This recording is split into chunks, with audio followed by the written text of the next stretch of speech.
The only way that you learn business is by doing business. I think the biggest misconception about success is that you'll be happy when you make it. Stop looking at it as the law of attraction, start looking at it as the law of action. They feel like they're lying to themselves, and the truth is that you are, but why does that have to be a bad thing? I'm Charlie Morgan, and I'm on HelpBnk. Today I'm going to answer some questions on how to become successful in life. What's the real secret to success? The honest answer is just to stop looking for one. It's just 7 years of really hard work. If I had to pick, it would be focus, picking an industry or picking a niche or a group of people and just sticking with it for 7 years. It's not a sexy answer, it's not a happy answer, no one really wants to hear it, which is exactly why it works. How can I make the law of attraction work as a practical strategy for success? Stop looking at it as the law of attraction, start looking at it as the law of action. With the law of attraction, people want to manifest and they want to visualize a future that they want to achieve. The best thing that I found to do is you still want to have a vision and you still want to have a nice picture of what you want, but the only reason that you have that vision and that you have the law of attraction is to create the action. So in order for you to do something or work hard, you need to be motivated,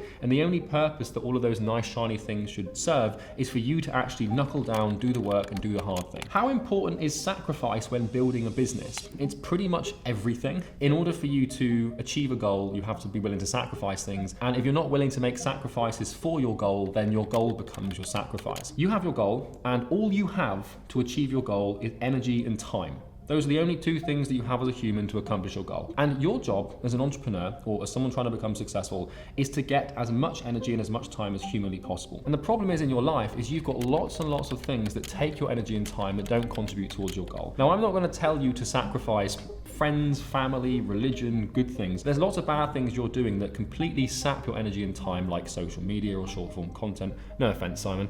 No, short form content, social media, junk food, Netflix, things that you know you shouldn't be doing. They're like black holes for your energy and time. And the more you sacrifice, the more things you get rid of, and the simpler you make your personal life, the more energy and time you gain back to channel into your goal, which is a huge secret to success. Should I learn how to start a business before actually building one? The answer is no. This is the same line as the person who wants to get fit before they get in the gym. It's impossible. The only way that you learn business is by doing business. It's not something you can learn in the classroom. It's a practical set of skills, and the key word there is practical. You have to do the thing to learn the thing, and you have to be willing to be an imposter. A lot of people, when they start, is they struggle with this horrible imposter syndrome where they feel like they're lying to themselves. And the truth is that you are, but why does that have to be a bad thing? And why does the negative feeling of the emotion of being the imposter have to register as a bad thing? It's not. Often pain is good, and it's a sign there's lots of growth. How do you handle failure? This is a really good question. The honest answer is I've never been that afraid to fail because I've never seen it as an option. I've always had the completely, probably narcissistic and egotistical, unwavering confidence that I was gonna succeed and be successful. It never even crossed my mind. I never even entertained the idea of failure because I was in so much pain at the start of my business that if it didn't work, it was implausible, it was an impossibility for it not to work. And that confidence and that conviction that I had in myself carried through, and I never feared failure because I never even thought about it. When you start fearing something, it becomes very real. What's the most effective strategy for solving life's challenges? Well, in life, you're gonna have problems. It's important to understand that every single problem has a solution. The easiest way to begin and to have the courage to work is to recognize possibility. If you're going through a challenge right now, it could be mental health, it could be physical health, it could be financial, it could be family. It's worth noting that there's other human beings on the planet who have solved those challenges. And what that means is that it's possible to solve. And the possibility should excite you because then all you need to do is go and talk to those people and apply the information that they've learned to the problem to solve it yourself. How do I develop the discipline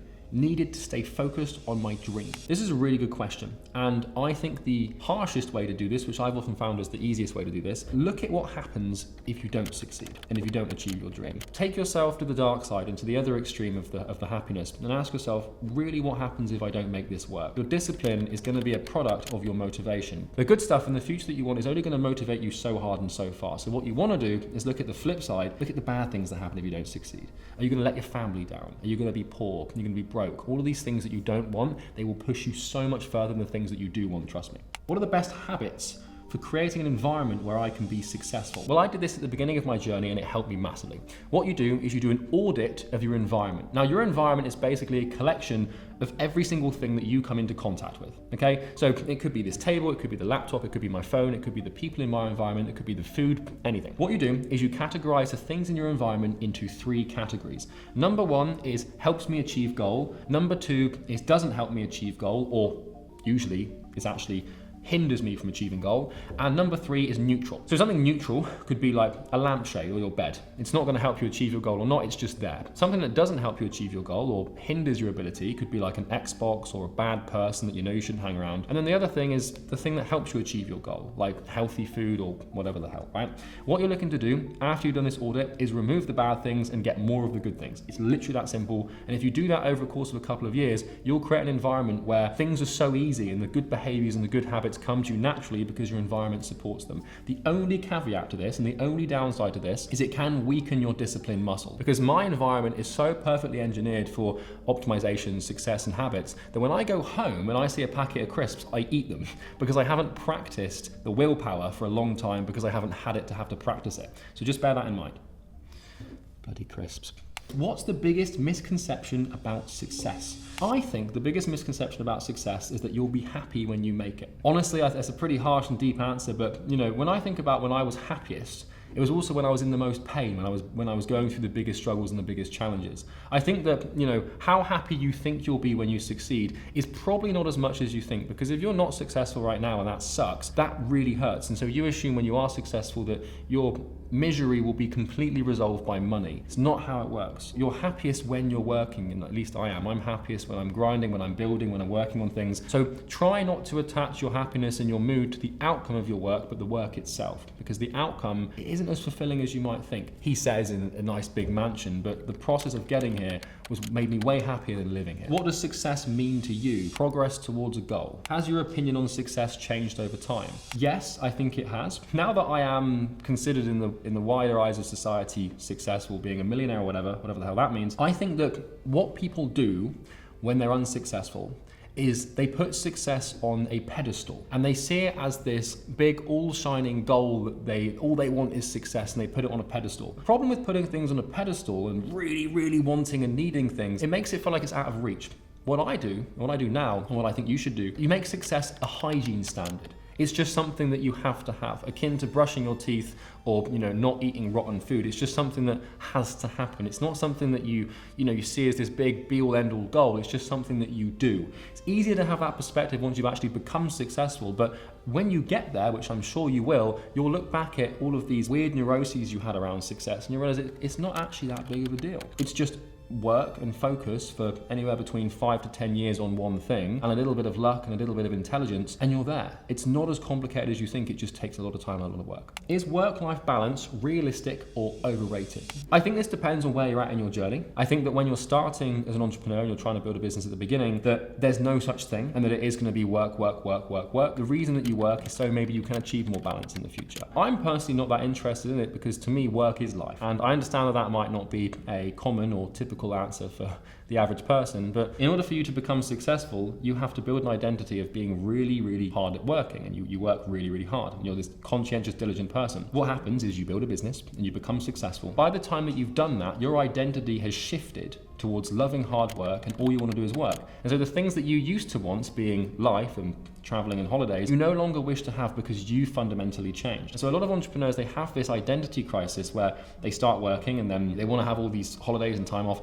Then they get there and then they realize that they didn't really want it at all. It's just having the option to do it that matters. So I wouldn't say it's overrated. I think balance is important, and I think that you should give yourself time off and stuff, but it depends on the time frame at which you look at it over, because you're going to have weeks, months and years where it's all about work, and you're going to have weeks, months and years where it's all about fun and life and family. Don't try and do it in the week or the month. Just look at it over a decade-long time horizon and you'll be fine. How can I find my purpose in life? Finding a big, grandiose, massive purpose requires you to be financially secure and financially stable. And it's very difficult to think about having a big, massive purpose or reason to live until you've sorted out your own life. An example I've given a few times in the past is being on a desert island. In the future, you want to get off the island and maybe you want to build a church or a place of worship, and you want to build a community and do these big things for the island. If you're on the island and you haven't got food, water and shelter, if you start thinking about community and boats and churches, you're going to die. And so what a lot of entrepreneurs do is they fall into the trap of thinking they need this massive purpose when they haven't even got cash flow coming in.